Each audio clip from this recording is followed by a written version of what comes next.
Hello and welcome to the Comic Book Communicast, the official podcast of the Google Plus comic book community. This is issue number 45 for the week of August 13th, 2014. I'm Justin Beeson, and right now I'm solo. We're having a little bit of technical difficulties with Sarah, and she'll hopefully be able to get in here in a second. We're actively working on that. And Paul is on newborn duty, but if he can, possibly he's going to come in. So hopefully one of those two things happens. Otherwise, this will be quite a short show. Each week, we take a look at our pull list and pick the comic that we're most excited to read and then review it here, good or bad. We'll also go over any other significant issues and news from the week. So since nobody else is here at the moment, I will start off with my comics, and then hopefully Sarah will pop in here in a minute. My first one was Batman number 34. This is the first post-0-year issue, and it's it's refreshing. It's a one-off detective story, and which is very rare from Scott Snyder because, as we all know, he likes to do a bunch of overarching narratives. This is co-written by Jerry Duggan. I think it's Jerry, not Gary. He's the writer on Deadpool and also Nova, with art by Matteo Scalera, who is on Black Science right now and also did that Dead Body Road mini with Justin Jordan, and he is amazing. I was actually really looking forward to this issue just because of him. So this issue is a little unusual because, we were in the past in 0 year for so long, and now we're skipping all the way ahead to post Batman Eternal continuity, and they kind of just spoil most of the stuff from Batman Eternal, basically all the results of that, and then take it from there, which is an odd choice, but I guess it's something that they had to do because of the DC move. So Snyder said in an interview, I forget where, but they had to move some storylines around in order to accommodate the move because there's going to be a 2-month period where there's not going to be the regular ongoings, and they're going to have one-offs and specials. So basically, if you don't want spoilers, which, if you're following the Batman title, you're going to get them anyways, I would just pause and skip ahead a few minutes. But there's huge revelations in this. Catwoman's Kingpin is like a kingpin of the underworld, which we already knew. Gordon is sentenced to Blackgate Prison, which is kind of crazy. I didn't expect them to actually leave him there, but they're doing a lot of crazy things with the Bat titles, so I guess it's kind of par for the course. It seems like the police are turned against Batman, and of course the panel that they use to illustrate that is them shattering the Bat signal, which I guess is it's kind of funny because that's got to be the most cliched way to do things. I wonder how many times Gotham Police has had to rebuild that. And then, of course, there's a little caption that says the clown is still missing. So, obviously everybody thinks it's Joker, and they kind of show a prison door cell, and basically you're left wondering, is it the Joker? Is he back? And by the end of the issue, that it's revealed what it is, and if he's coming back. So like I said before, it's a one-off detective story. He's going after a killer that's targeting homeless people, and kind of people that won't go missing in Dr. Leslie Tompkins' neighborhood, and it's just him tracking him down and then setting a trap for him and capturing him. It's a good story, but the definite standout in this issue is the artwork. Matteo Scalera is amazing. His art is just very kinetic, very dynamic. All of his characters are constantly in motion, even if it's just a dialogue scene. And it really bums me out that he's only on this one issue because I would like to see him draw more Batman. The coloring is really good in this, even though it's obviously a departure from the crazy color palette in Year Zero. But he themes stuff, so like the area where the killer is are very like yellowish. The Batcave is greenish. and Gotham is tinted blue, and it's really effective. And then he actually leaves us with a pretty crazy splash page. I don't want to spoil what's on that, but it's something like very similar to something that happened in Death of the Family. So yeah, that was a Batman number 34. Very good. Obvious. I mean, I don't think we need to recommend this anymore to people who aren't already reading it, because you should be. My next comic that I did was Dark Ages number 1. This is one from Dan Abnett, who is one half of the Abnett and Lanning Guardians of the Galaxy team, and pretty up and come famous author or writer, comic book writer. I haven't really followed him all that much, and this was all right. This doesn't happen, but I was kind of thrown off by the art on this issue. It's very simple, but the pencils are fine. What bugged me about it was that the inking and the coloring, it's very flat. There's no depth to it at all, and it's just, for a comic like this, which so they describe it as Starship Troopers meets Kingdom of Heaven. So there's these crazy alien creatures that come down from the sky. That lack of detail, it hurts the book, because for this you need a lot of, I don't know, you need these things to look scary, you need them to look live and vibrant, and they just don't. And the coloring is just really boring. Just a lot of blues and grays for night scenes, and then earth tones during the day, and it's just, there's not a lot to it. The story follows like a band of warriors for hire, and they're kind of commiserating that there's no work, and they're hoping for another war so they can get some money and get a job. But what ends up happening is they're around a campfire, and these meteorites strike, and in these meteorites are these alien dragon thingies that start attacking them. So they flee to a nearby monastery, and then you find out that at least one of the monks in the monastery is expecting these aliens. So that kind of, and that's the the last page reveal, and so you're like, oh, what's going to happen here? Unfortunately, there wasn't enough there for me to keep pulling. So those were my 2 comics. Besides those, some other ones that stood out for me this week, and I took off about 10 books off my pull list, but I still have a ton. So it's the debut of the digital first Sensation Comics featuring Wonder Woman, and this is significant for a few reasons. One, it's the first solo Wonder Woman title by her, or the second solo Wonder Woman title at the same time, which usually doesn't happen. Also, this first issue or series of issues is the return of Gail Simone to Wonder Woman, which is pretty significant. It's a pretty famous run. And it was a great little story. Or actually, it's not a little story. They make it little, but it feels like it should be bigger, because this one has the Gotham villains basically taking out Batman. We're not sure, whether he's dead or not. I assume not, even though these are out of continuity. And Oracle, Barbara Gordon, returning to her iconic role, calls in Wonder Woman to take care of business. So it's just Wonder Woman going after all of the Gotham villains, and it is really fun. It's a bummer that it's a small story like this, because it feels like this could be, a whole story arc in a regular comic book. But this will probably be, 2 or 3 digital issues, which is fine. I also picked up I think this is from Comixology Submit or something. It's a Realm. It's a whole graphic novel, and it was only 99 cents, so I figured it was worth $1 to give it a try. Injustice Year 2. We usually skip over these digital first comics, because they're not on the print release list, but Injustice continues to be amazing. Zero number 10.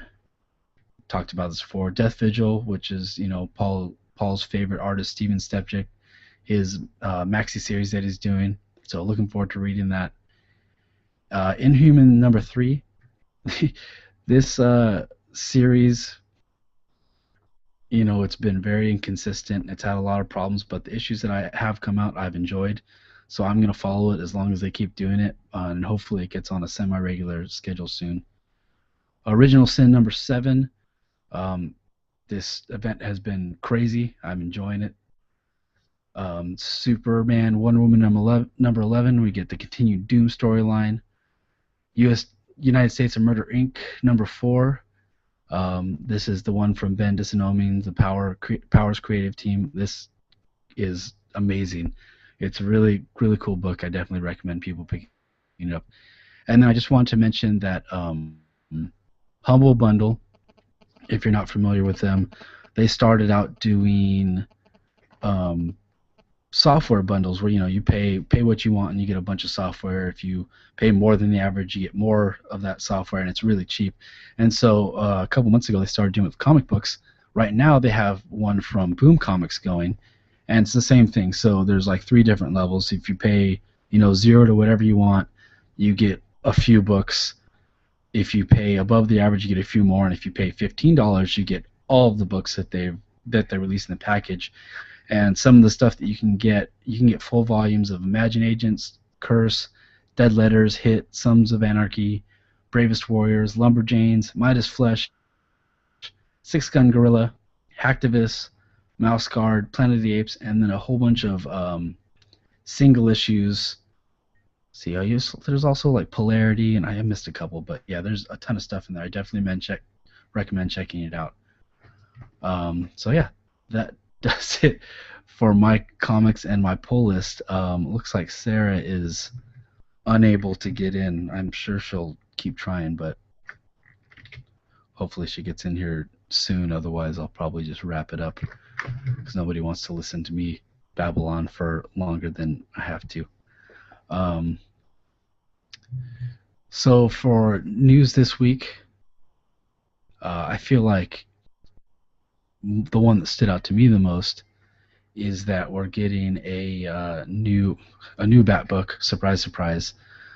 This one is called Gotham by Midnight, and it's supposed to be a horror book. And this is by Ray Fawkes and Ben Templesmith. And this is another new title that is kind of breaking the mold for DC. It's not a house style, not a house, like it's not a, hopefully not going to be a, typical superhero story. And you have an artist like Ben Templesmith that is about as far away from the DC house style as you can get. We'll see how it goes because I haven't read anything by Ray Fawkes that has really blown me away. He's doing Constantine right now. He dips in and out of Batman Eternal. And then he did those couple issues of Batgirl when the whole Gail Simone thing went down. And everything's fine, just nothing crazy. Now, Templesmith is amazing. If you don't know, he does 30 Days of Night. He started to do 10 grand, but there's kind of, like, I guess he had some issues going on. He had to drop off that. So I'll be interested to see how he keeps up with an ongoing series since he hasn't really done them. He's only done minis. So hopefully that works out because it has the makings of a good addition to the Bat family, even though that's all we're getting.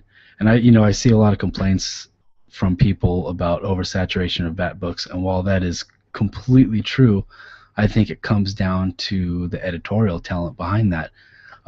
They have a new editor coming from Vertigo, Mark Doyle, and he has some good ideas, but since he's the Bat editor, that means they're going into Bat books. Hopefully DC starts following suit with other lines and getting some innovative editors or whoever to back it up. Oh, and looks like Sarah is able to join us. Oh my god. Hi. Hi, Sarah. You made it. I hate everything. Mostly old MacBooks. Yay, well, it's not just me anymore. Sorry. It's all good. You made it. That's the important part. So I'm impressed you've been able to keep it going for 30 minutes by yourself. Well, I Good started job. at like 8:10, so it's been 20 minutes. But 8:10, whatever. I had just gotten into the first news item, but we'll go backtrack.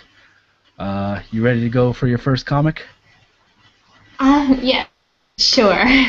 My first pick this week was Kevin Keller, number 14, because I am will always be pulling Kevin Keller from Archie Comics, definitely.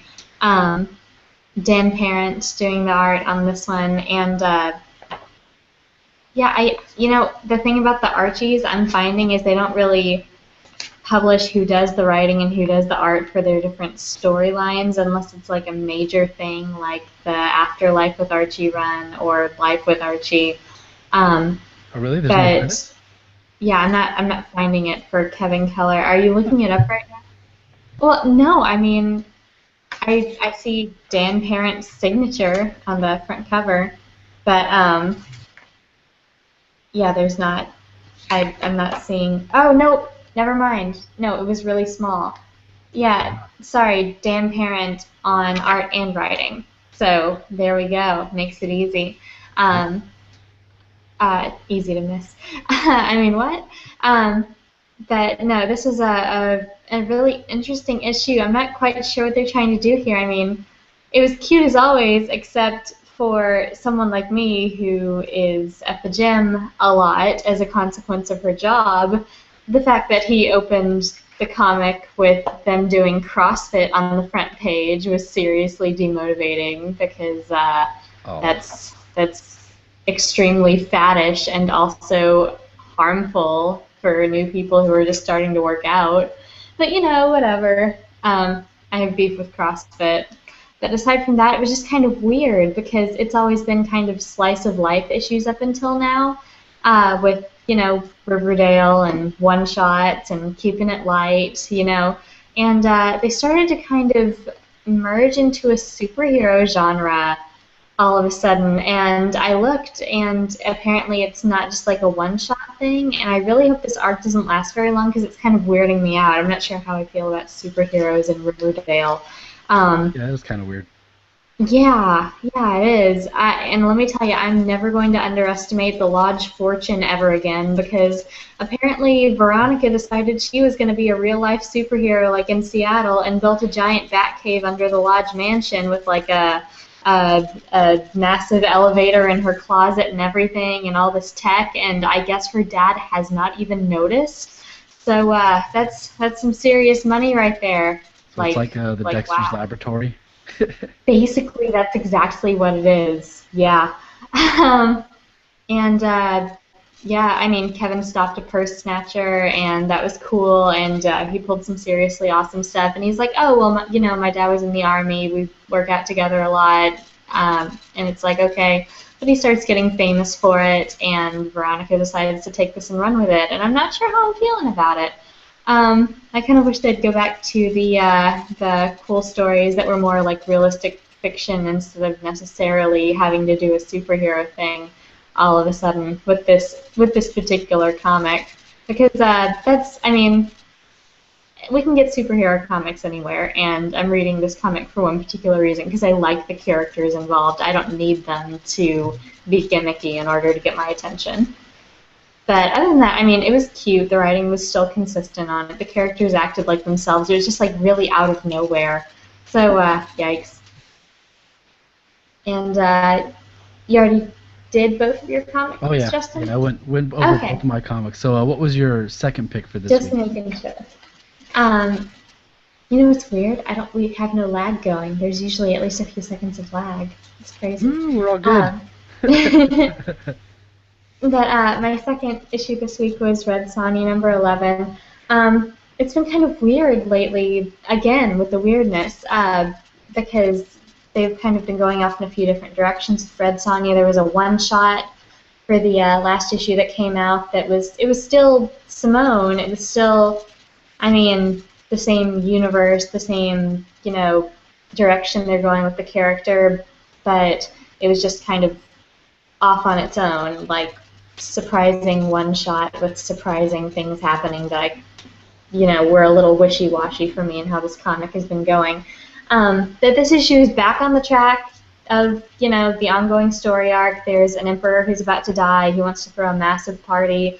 He's sending her out kind of on a bounty to collect all of these great entertainers and artisans from all over the country to make this party amazing. And in return, he's going to free these thousands of slaves that are a part of his nation upon his death, instead of having them killed and buried with him to serve him in the afterlife, like you do.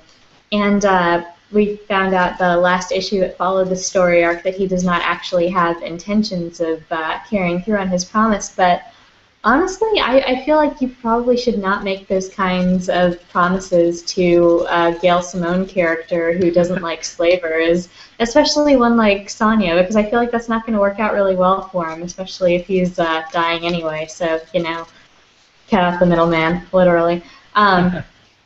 This issue focused more on religion, weirdly enough, because we've collected a master swordsman and the world's greatest chef and animal tamer and courtesan, and she was looking for an astronomer or a stargazer for some reason. I'm not quite sure how that's relevant for, a big I'm gonna die party, but maybe he wants to try to figure out what's about to happen to him. Who knows? Anyway, he wants this guy.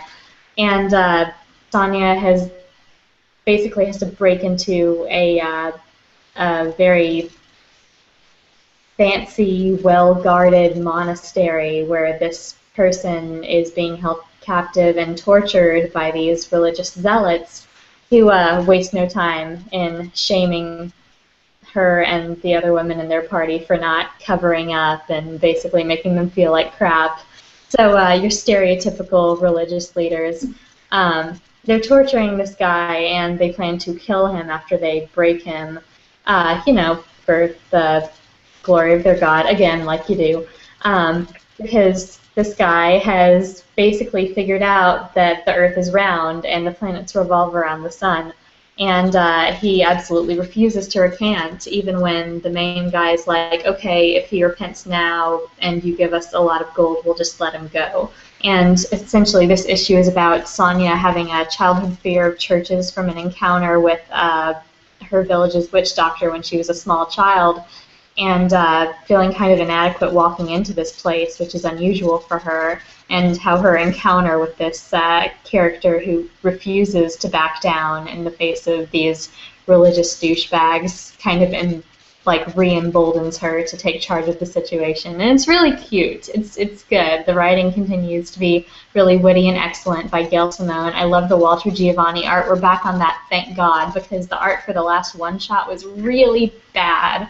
But Giovanni delivers pretty consistently. And yeah, I really enjoyed it. I can't wait for the next issue because it's finally about to kind of reach the end of the story arc, and we're going to see what happens with this duplicitous emperor once he finally gets all of his peeps in a row. Cool. Yeah, I need to... I'll probably wait until they have like a sale or something again, but I need to dip into that and check it out, because I read the... Actually, I might not have even read the first one, but I mean, it sounds like one of the better Simone titles. It's a good run. Yeah, so I really like the way that she's doing this character. I didn't know anything about Red Sonja other than the cheesecake comic book art that you see displayed in most comic stores back from the 80s and 90s, and never looked like anything that I would be interested in, much less, read in public. Like, no thank you.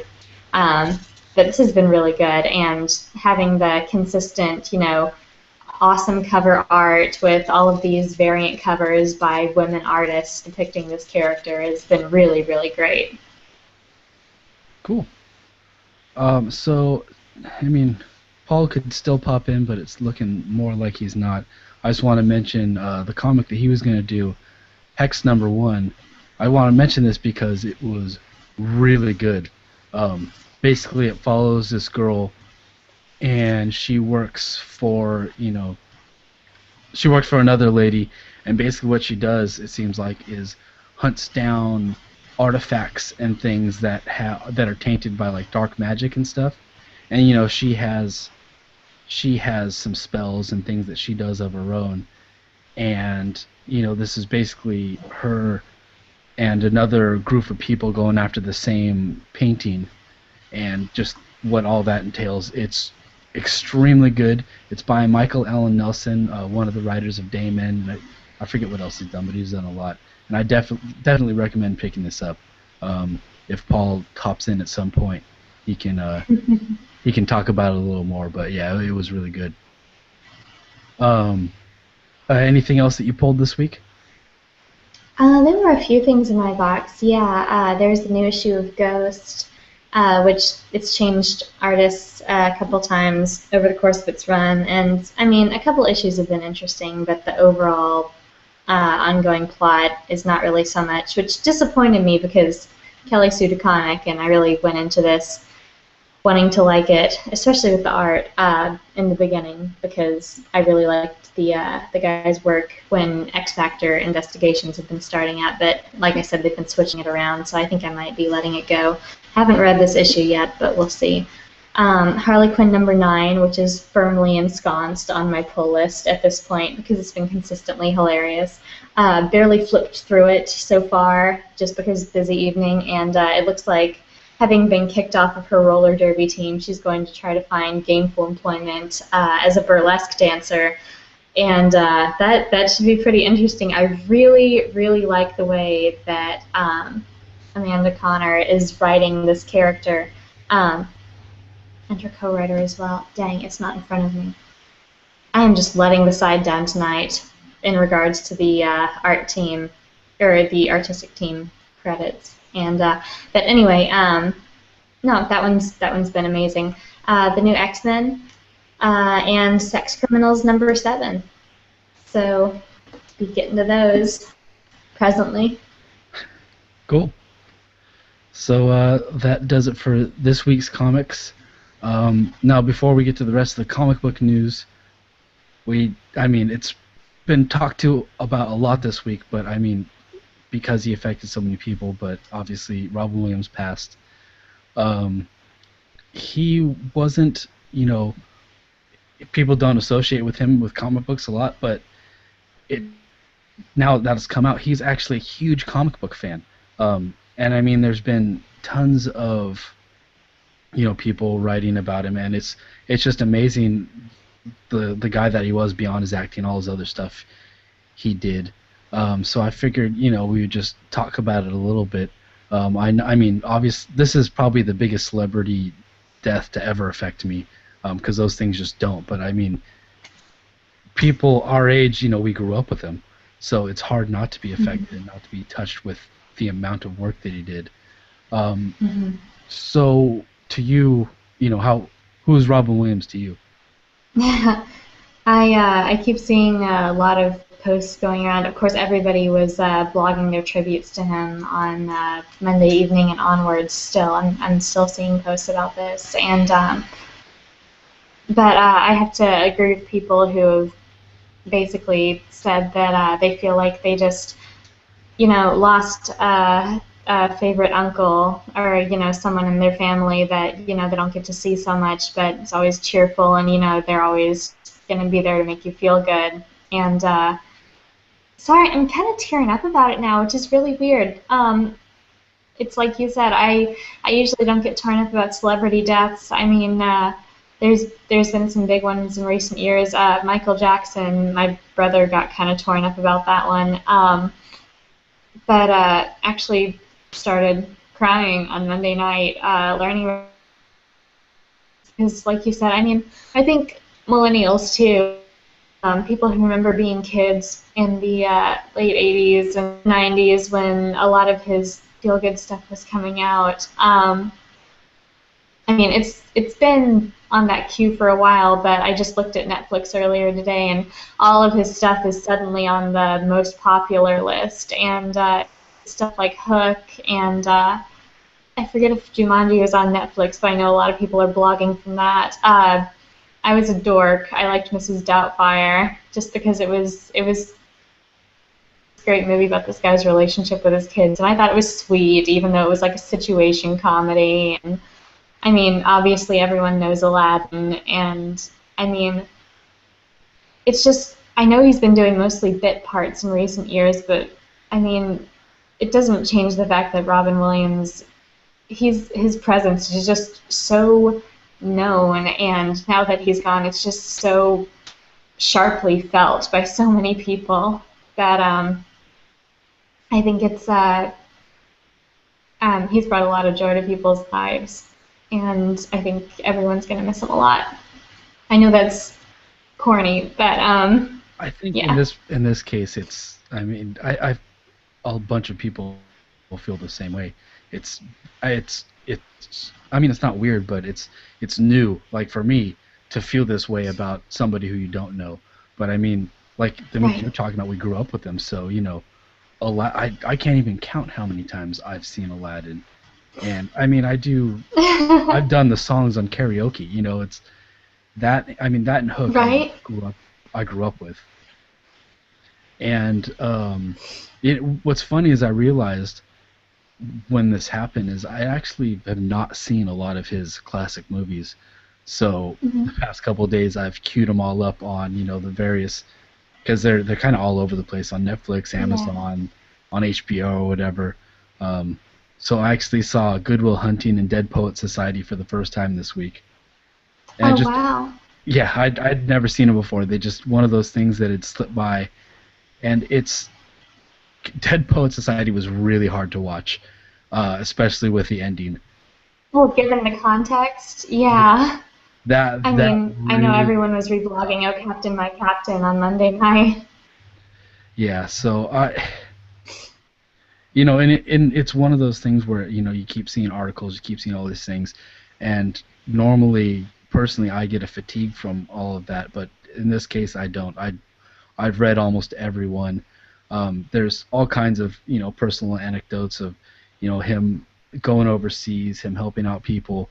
Conan on his show the other night shared a story about Robin Williams went and bought him a bicycle during the whole late night war things because he knew that he liked riding bikes, and he just got them Aw. this ugly like pink and green bicycle, and then called him up afterwards He and would. asked him if he would look stupid riding it. And then there was another one. Oh, who was it? It was a comic that basically Robin Williams got his number and then started just kind of text messaging him inspirational stuff without knowing who it was, and then finally revealed who it was. And then you have people in the comic industry. I mean, I'm sure there's more, but the ones I saw, like David Mack, who does Kabuki, and Josh Fialkov, who we talked over, where Robin Williams, he was a huge comic book fan, and he actually called these guys up and then to meet them, to tell them how much he loved their stories. And just everything you hear about this guy is just amazing. Um, and it's very sad, but I think that's partially why people are feeling this so much because a lot of celebrities, I mean, maybe it's a maybe it's a socia something, I don't know, problem, but when I see celebrities on tabloids just kind of smiling placidly, I have a hard time like identifying with, oh, they're a person with a personality and hobbies and interests and a life because it's like they always present themselves the same way, very cool, fine, and always fashionable, but never really, relatable. And it seems like, everything you read about, everything you see with Robin Williams extending to his movies, it's not like he was one of those actors where it's like, oh, it's Robin Williams playing Robin Williams being a character, but he still brought so much of you felt the connection to him as a person in the movies that he did, and you could tell based on the projects that he worked on that even when he wasn't doing strictly comedy, he wanted to make art that would make people feel good about themselves, and it just made the world a better place, I feel. So I just I think that it's really rare that you find that kind of person, and I think that it made a lot of people feel that they knew him and that they knew who he was. So that's probably why this is, not just going to be another celebrity death that you hear about in the news. yeah, definitely. Sorry. It's all right. Um, and I would suggest everyone go. There's tons of articles, but the one that should be read. Oh, actually, there's a couple. is his daughter Zelda. She, wrote up kind of a tribute to him, and it's perfect. It's got, obviously it's reflective. It's very sad, but she obviously took some of his humor, and it's a wonderful tribute to him.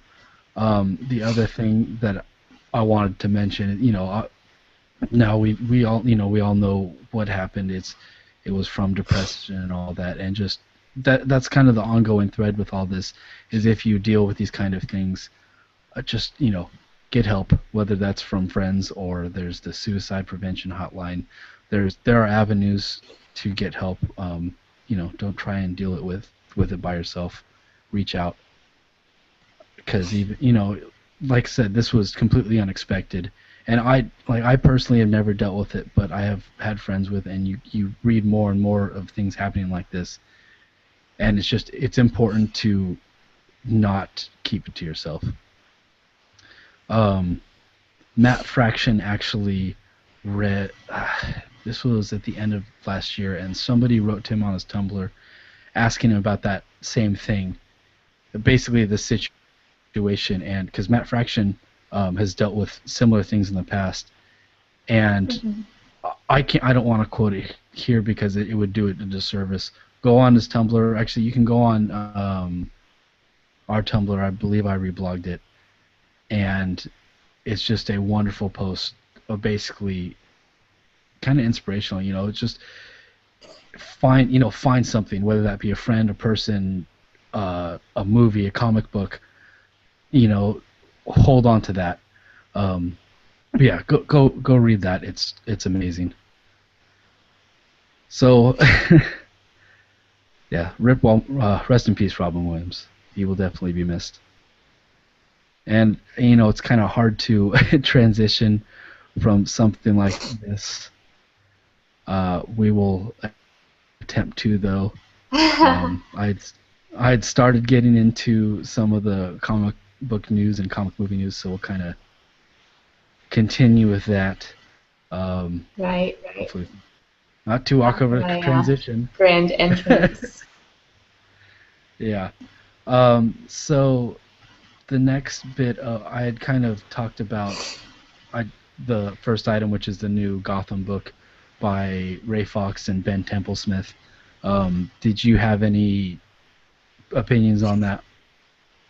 I don't think so much. No, I'm not so much into horror as a genre, and the fact that they're using Gotham as kind of a template for more dark stories, probably most of which are going to take place in alleys and abandoned buildings and old churches, and it's I think it kind of, I don't know, obviously we can't make a statement on this until the comic is out so that we can read it and judge for ourselves, but it almost feels like they're doing the Gotham superheroes a disservice by writing this, because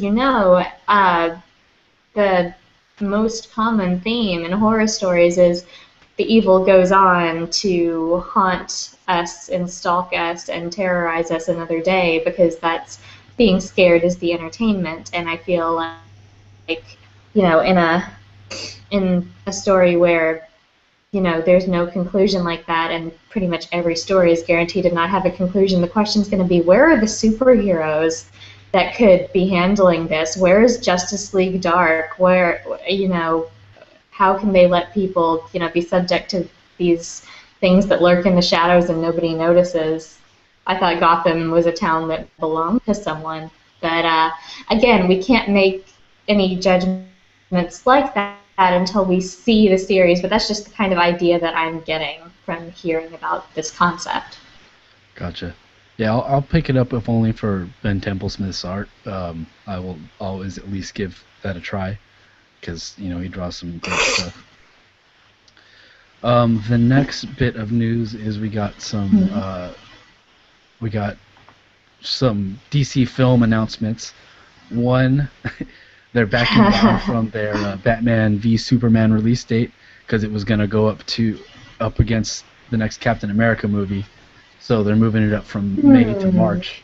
which It's is, almost like they know that they can't compete. That's weird. I mean, after Guardians of the Galaxy just, decimated all kinds of box office records in August, going up again in May, which is, I mean, I don't have anything to back this up, but if not it's a big movie month, and they're bumping it up all the way to March, which is, in recent years there has been some like blockbuster movies that start in March, but not many. That's real early for the summer season.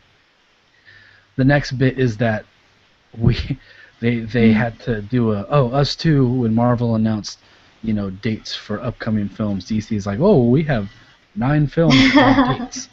I don't understand this. If only Unless, there's going to be Marvel movies that are near those dates, in which case they're subject to change, as we've just seen. I feel like this is just desperate on DC parts. It's like, oh, Us Too, like, have faith in us. We have a plan. Trust us. We have a plan.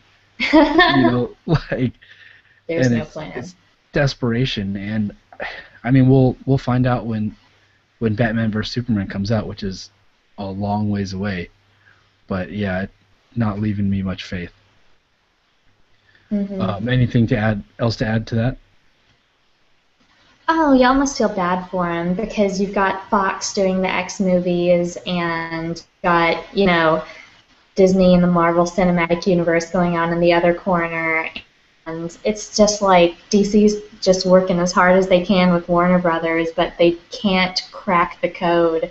And it's like, we've got all these announcements like, X-Force is coming out here, and they're working on this Deadpool project that may be coming out at some point, and we've got definite dates for these upcoming MCU movies that are going to be great, like Age of Ultron and the next Cat movie, and, it's like, meanwhile, more Batman and more Superman, but really, guys, please come see it anyway. And I feel like them giving these really vague dates that, so what? It's a number. It's a perspective, might be done by this point. Those are going to change around. I would bet money that not a single one of those release dates actually stays the same as the projects are underway.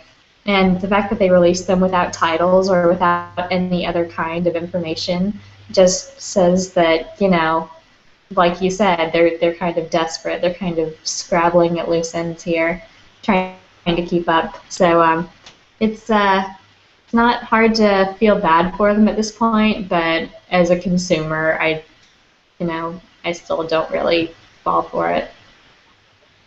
Yeah. Well, I mean, we know something, like, we know that there's probably going to be a Shazam movie, and then we know that there's going to be, obviously, a Justice League movie, a real one, and then the next thing is that they actually, I think it came out either yesterday or today, that there is a for sure Aquaman movie.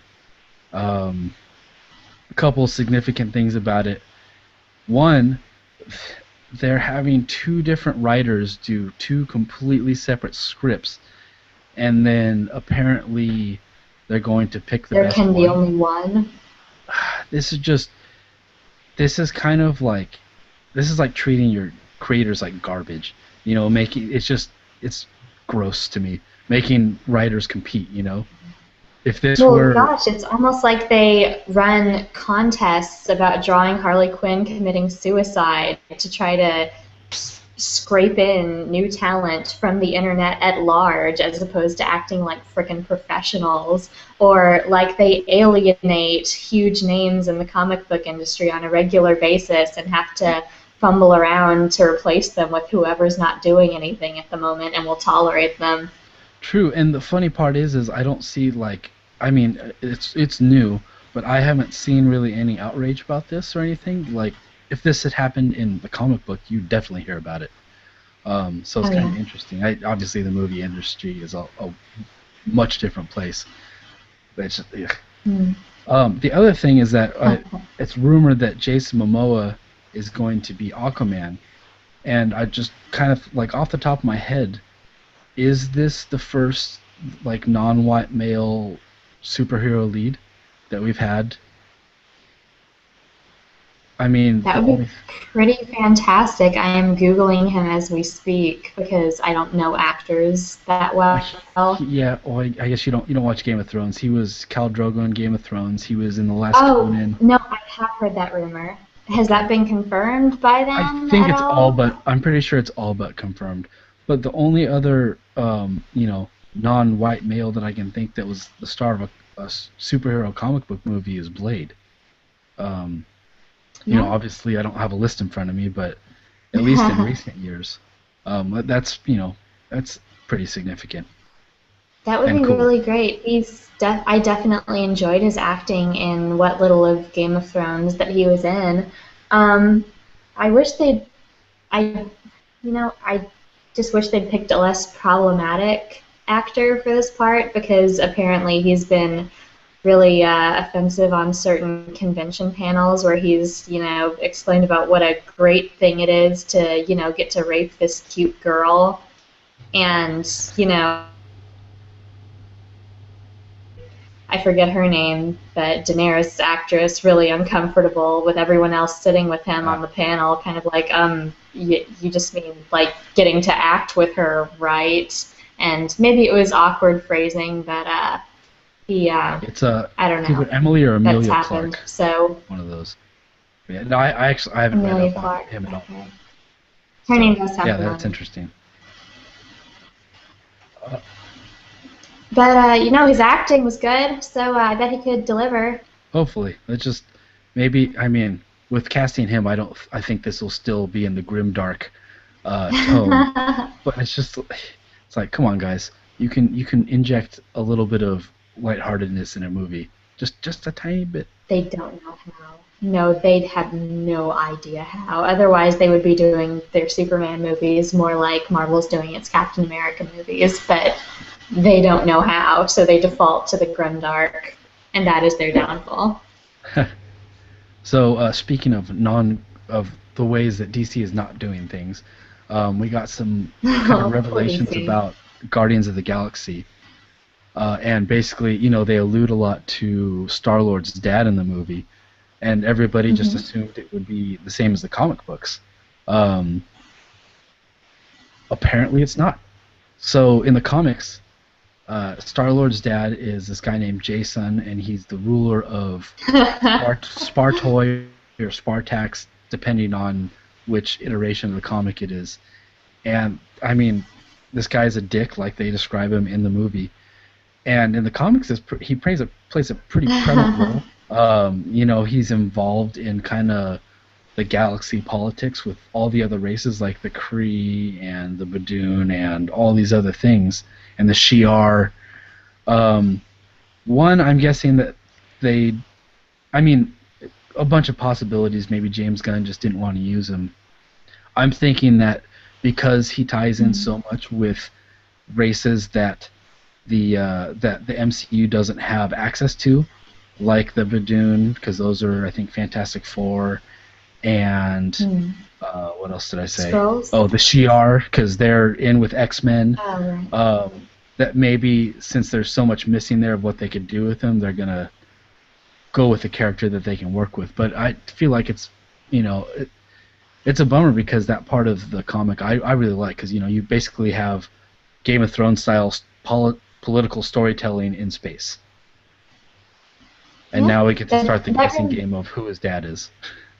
that did seem pretty interesting. Like a lot of other moviegoers who have no idea who these characters really are before they show up at the theater, I had to Google Star-Lord to find out who his father was, and I found it highly amusing that in the fine tradition of Marvel Comics, they have just made his name the same as it would be on Earth, but with wonky ass apostrophes and hyphens and stuff to make it sound like outer space. I thought that was just hilarious.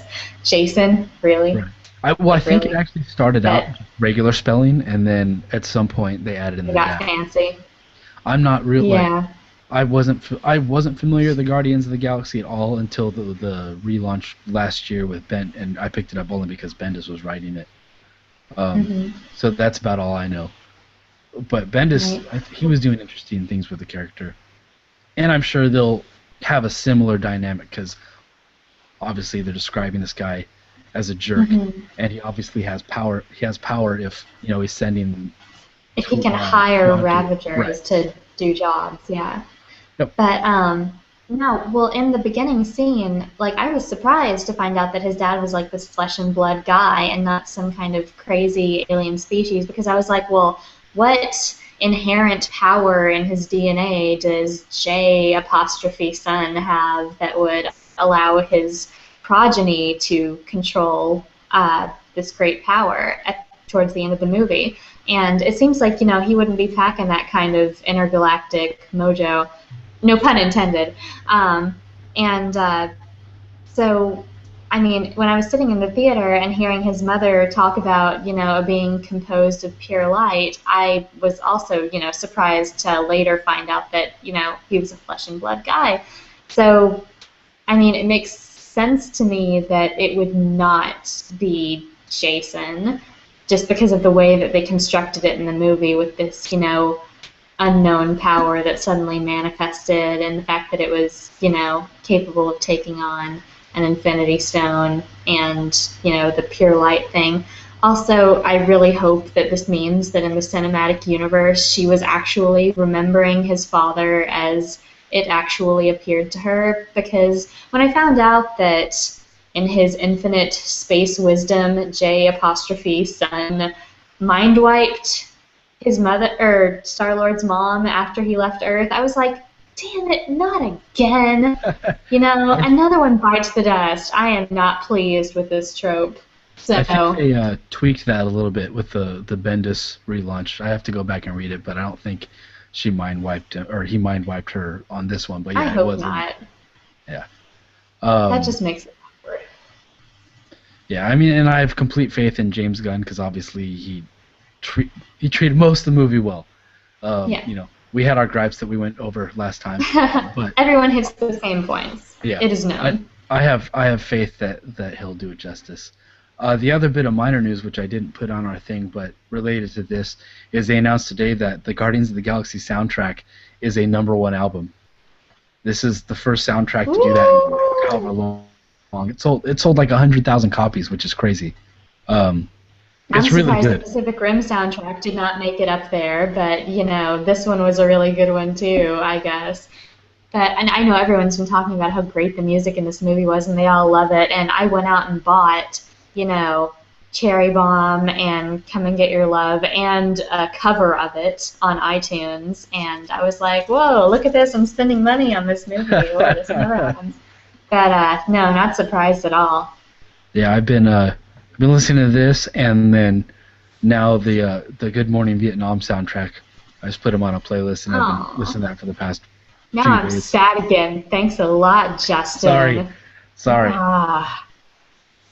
But which is also a great soundtrack, and that one's really cool because it has Robin Williams like in between the tracks doing his DJ stuff. Really great. So I think that about does it for us, unless you have anything else to add, Sarah? I think that might be about it. All right. Yeah, Paul was going to try and make it, but looks like he's on the baby schedule, so...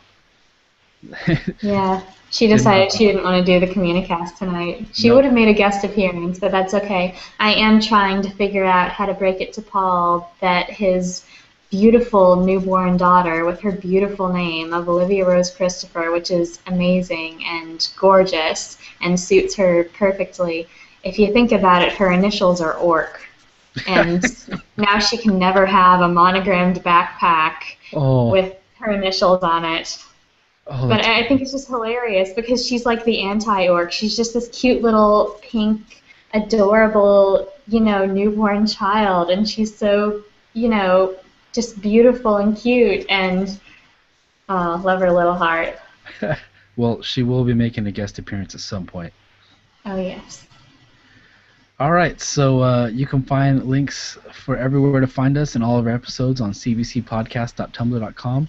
You can subscribe to our YouTube channel at youtube.com/comicbookcommunicast. The audio version is on iTunes, also on RSS for those other podcast apps. And please rate and subscribe us on iTunes. We'd appreciate it. We'd also appreciate any shares, likes, +1s, tweets, whatever. Spread the word. We always love more viewers / listeners. Thank you, and have a good night. Night.